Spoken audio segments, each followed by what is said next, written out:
diria a vocês todos o seguinte: esses setores de atividades que eu tenho procurado evitar são setores de atividade que historicamente demonstram que as empresas elas não mantêm um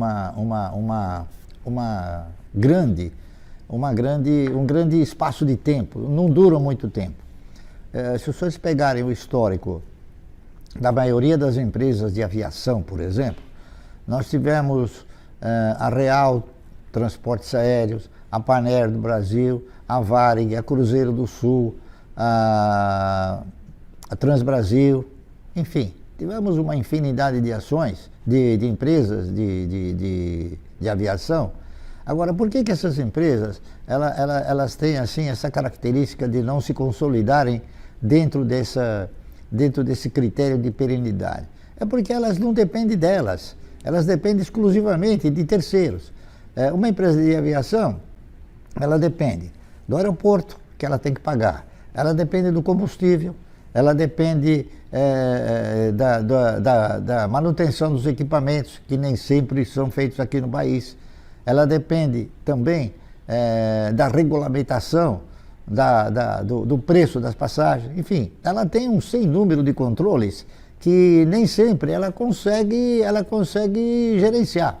Por isso, eu acho que ela não se enquadra numa empresa que tem essa condição de perenidade, tá certo? O setor, ele pode ser perene, mas as empresas, elas não são perenes, porque eu acredito que nós sempre teremos o setor de aviação, mas não com as mesmas empresas.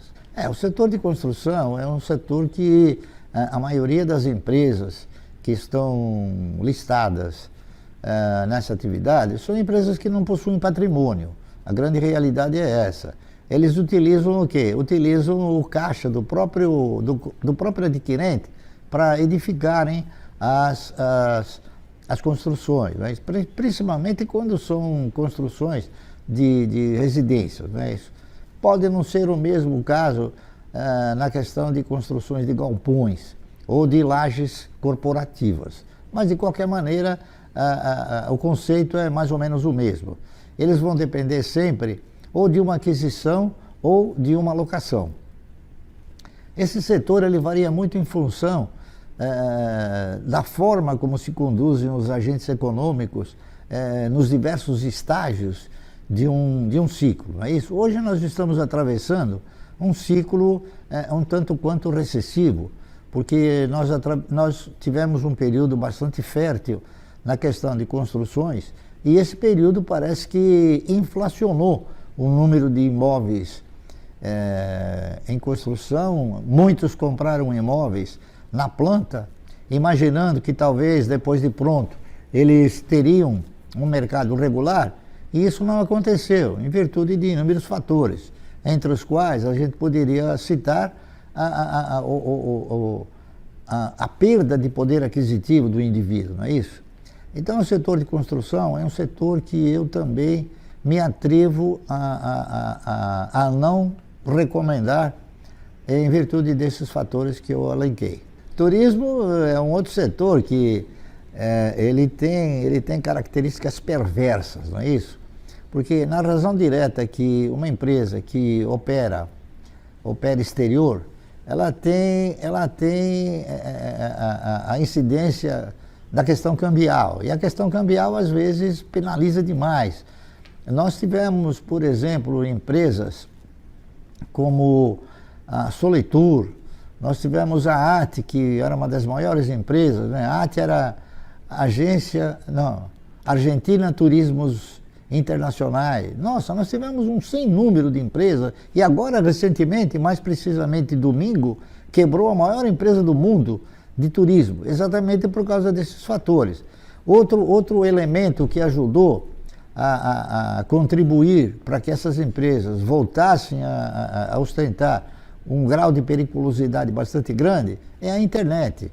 Muitos agora passaram a comprar através de outros organismos que oferecem estadias a um preço mais conveniente, não é isso? E as próprias empresas de aviação. Hoje, com o número de vagas, o número de assentos disponíveis, eles acabam disponibilizando passagens a custos menores. E isso em virtude dessas mudanças, principalmente a mudança no dólar, não é? E também a questão dos financiamentos. É uma empresa que depende muito de financiamento, porque viagem e lazer é uma coisa que o cidadão ele procura fazer sempre pagando de uma forma parcelada, não é isso?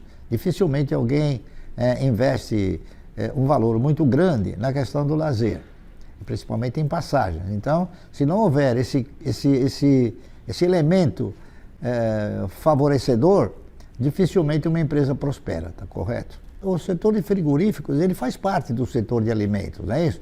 Mas ele é um dos segmentos do setor de alimentos, né? Nós temos o setor de lácteos, nós temos o setor de oleaginosas, nós temos o setor de grãos, tá correto?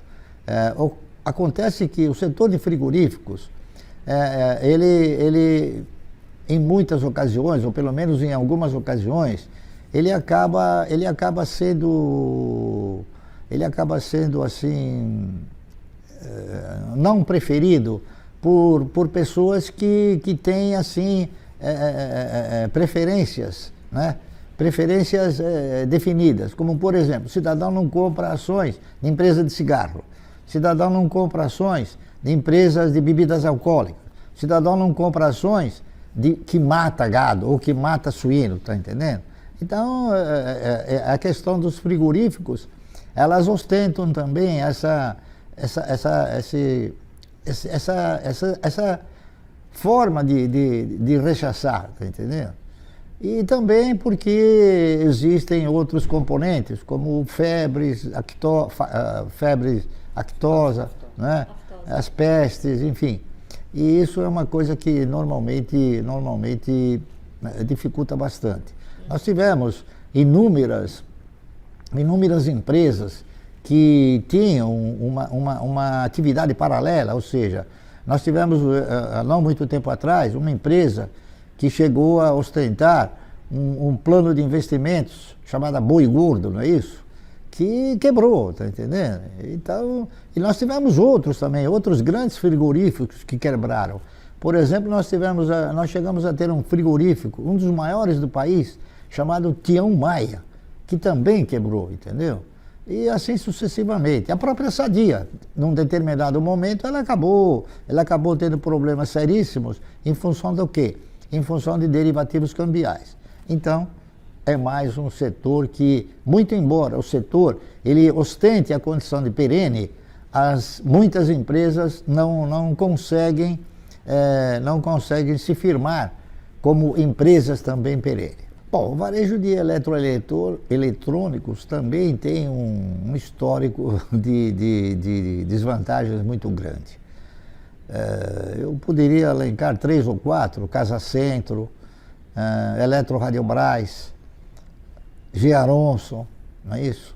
E Clipper, Mesbla, Mapping, enfim, Ultralar, todas essas empresas que tinham como atividade eletroeletrônicos, principalmente linha branca, não é isso? Foram empresas que não conseguiram se sustentar. O senhor Gears, que era o Gearonson, não é isso? Ele em uma ocasião, conversando com ele foi claro, ele disse que realmente era um setor bastante difícil de se consolidar, porque num país como o nosso, que ostentava uma inflação muito grande, períodos com inflação grande, você comprava uma geladeira por R$1.000 e vendia a geladeira por R$1.500 em 10 parcelas. Ao termo do 6º mês, você estava pagando a geladeira nova por R$1.800. Então, quer dizer, você tinha que sistematizar um aporte de capital de giro sempre constante. Por quê? Porque a venda ela não conseguia contemplar a compra futura. Então, é também um setor de atividade que me agrada muito pouco e que eu sistematicamente não invisto em virtude desses fatores. Ok? Dificilmente as pessoas também compram à vista, não é isso?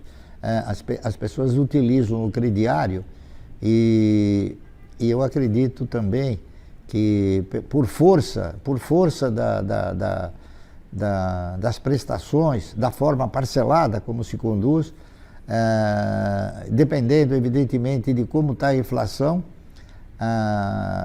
o preço comprado, depois vendido, quando reposto ele tem que ser ele acaba sendo mais caro do que o preço de venda. Essa é a razão pela qual, e também pelo fato, né, de pouquíssimas empresas terem pago dividendo, não é isso? Eu não conheço nenhuma que chegou a pagar bons dividendos aos seus acionistas.